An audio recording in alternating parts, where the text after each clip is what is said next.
पढ़ेंगे। पुत्र ने उससे कहा, पिताजी, मैंने स्वर्ग के विरोध में और तेरी दृष्टि में पाप किया है जी, और अब इस योग नहीं रहा कि तेरा पुत्र कहलाऊं। हालेलुया। परंतु पिता फिर से वो दोबारा क्या कह रहे हैं? मैं प्रभु के दृष्टि में पाप किया हूँ और आपके दृष्टि में मैंने पाप किया हूँ करके खुद स्वीकार करना। अगर अपने हाथों में जीवन में अगर कुछ गलती हो रहा है तो हमको भी स्वीकार करना चाहिए कि पिता मेरा गलती हो गया।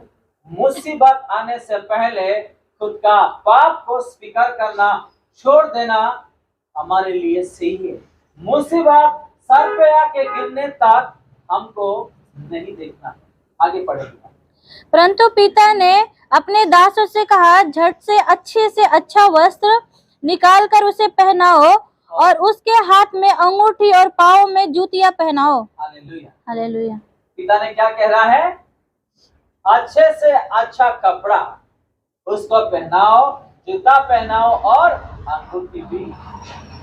कौन ऐसा प्यार कर सकता है अपने बेटे को, बेटी को? माता पिता को छोड़ के कोई नहीं कर सकते। चाहे वो कितना भी बुरा हो जाने दे माता या पिता, या कितना भी बुरा होने दे अपना बेटे या बेटी, माता पिता ही है।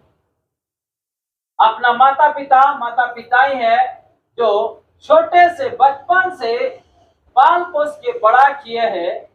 वही पिता का प्यार इस दुनिया में कोई नहीं कर सकते। हालेलुया। माता पिता का प्यार इस दुनिया में कोई नहीं कर सकते है। एक बेटे और बेटी को जो प्यार करने के लिए इस दुनिया में कोई नहीं। आज तो माता पिता और प्रभु का प्यार को ठुकरा के लोग दूसरे प्यार के लिए, दूसरा प्रेम के लिए भाग रहे, थोड़ी सा प्यार के लिए। बाद में मुसीबत आता है तो मेरा गलती हो गया है मामी, मेरा गलती हो गया डैडी, फिर आके माफी मांगो। माफी मांगने से पहले 100 बार सोचना है हम लोगों को कि हमारे जीवन में जो लोग हैं उन लोग सही है या नहीं। अपना माता पिता क्या देखभाल कर रहे हैं, उन लोग का प्यार क्या है, उन लोग का देखभाल क्या है, 100 बार सोचना। यहाँ पे हम देख रहे हैं, इसे पढ़ेंगे। परंतु पिता ने अपने दासों से कहा, झट अच्छे से अच्छा वस्त्र निकाल कर उसे पहनाओ और उसके हाथ में अंगूठी और पाँव में जूतियां पहनाओ। हालेलुया। अच्छे से अच्छा कपड़ा पहनाओ, जूता पहनाओ और अंगूठी भी पहनाओ। कौन कर सकता है ये प्यार? आजकल खुद के परिवार में हम बहुत लोगों को देखते हैं, आज तो बेटी मम्मी डैडी यानी कि नफरत, बेटा मम्मी डैडी यानी कि नफरत। अपना माता पिता को देखते ही बच्चे लोग गुस्सा हो जाते हैं, कुछ बोलने से उल्टा जवाब देते हैं, ठुकरा के चले जाते हैं। माता पिता दिन रात मेहनत करके बच्चों को इंसान बनाने के लिए क्या भाग दौड़ी नहीं कर रहे? जब उन लोग बड़ा हो जाते हैं, इंसान बन जाते, बेटा हम तो बुढ़ापे में अभी जीवन बिता रहे हैं, हम लोगों का जिम्मेदारी है कि घर चलाने के लिए, लेकिन आज कोई पूछने तक ना घर का जिम्मेदारी लेते हैं, ना अपने माता पिता का जिम्मेदारी लेते हैं, ना किसी का जिम्मेदारी लेते।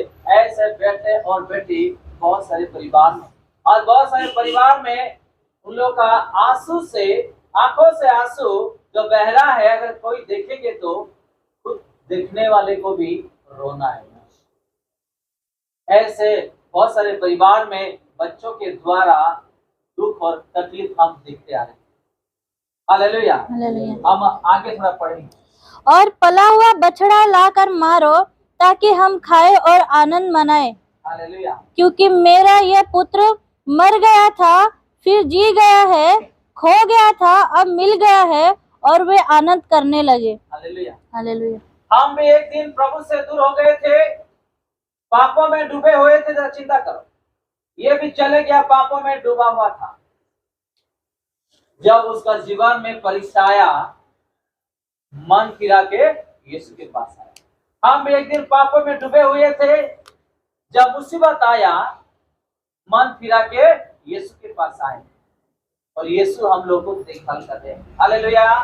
यीशु मसीह हम हमारा देखभाल कर रहे हैं। एक दिन पापों में डूबे हुए थे, अभी हम लोग को यीशु मसीह अच्छा से देखभाल कर रहे।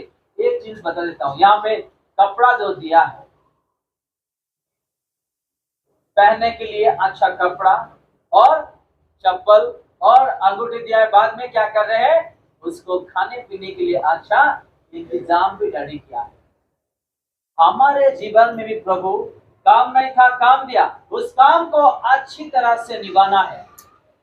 हम एक जगह में अगर टिके होंगे, शैतान हमको हिलाने के लिए कोशिश करेगा, वो काम से भाग जाने के लिए। नंबर 1। नंबर 2, अगर हम लोग बिजनेस कर रहे हैं, बिजनेस में भी शैतानी गड़बड़ी लाएगा। प्रभु ने दिया हुआ बिजनेस को बंद कर देने के लिए खड़ा होना है। अगर अपने परिवार में मुसीबत आ रहा है तो मुसीबत को देख के भागना नहीं, क्योंकि प्रभु ने जिम्मेदारी दिया है।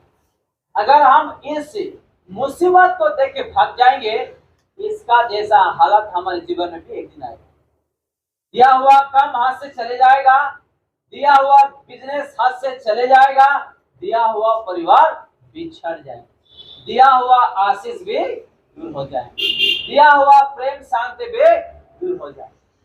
तो हमको दिया हुआ हर एक आशीष को सोचना है, अपने बुद्धि ज्ञान से नहीं जाना, घमंड में कोई इंसान नहीं रहना।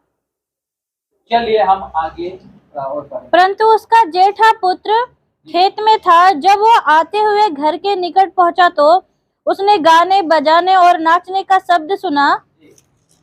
अतः उसने एक दास को बुलाकर पूछा, ये क्या हो रहा है? उसने उससे कहा, तेरा भाई आया है और तेरे पिता ने पला हुआ बछड़ा कटवाया है, इसलिए कि उसे भला चंगा पाया है। यह सुनकर वो क्रोध से भर गया और भीतर जाना न चाहा, परंतु उसका पिता बाहर आकर उससे मनाने लगा। उसने पिता को उत्तर दिया, देख, मैं इतने वर्ष से तेरी सेवा कर रहा हूँ और कभी भी तेरी आज्ञा नहीं टाली, तो भी तूने मुझे कभी एक बकरी का बच्चा भी न दिया कि मैं अपने मित्रों के साथ आनंद करता। परंतु जब तेरा ये पुत्र, जिससे तेरी संपत्ति बेश्याओं में उड़ा दी है, आया तो उसके लिए तूने पला हुआ बछड़ा कटवाया। बस देखो, अभी कौन पूछ रहे यहाँ पे? बड़े बेटे अपना डैडी को, सही है कि नहीं? भाई छोड़ के चले गया, छोटा भाई संपत्ति लेके चले गया। बड़ा बेटा ऐसा नहीं किया, वो डैडी के साथ ही उसका साथ दिया। कौन? बड़े बेटे अपने डैडी का साथ दिया और हर दुख में, हर कष्ट में साथ देके वो चला। जैसे ही छोटे बेटे वापस आया, सब उड़ा देके, और कहाँ पे उड़ाया? बल्कि बाइबल में लिखा है बेश्याओं में, व्यभिचार में।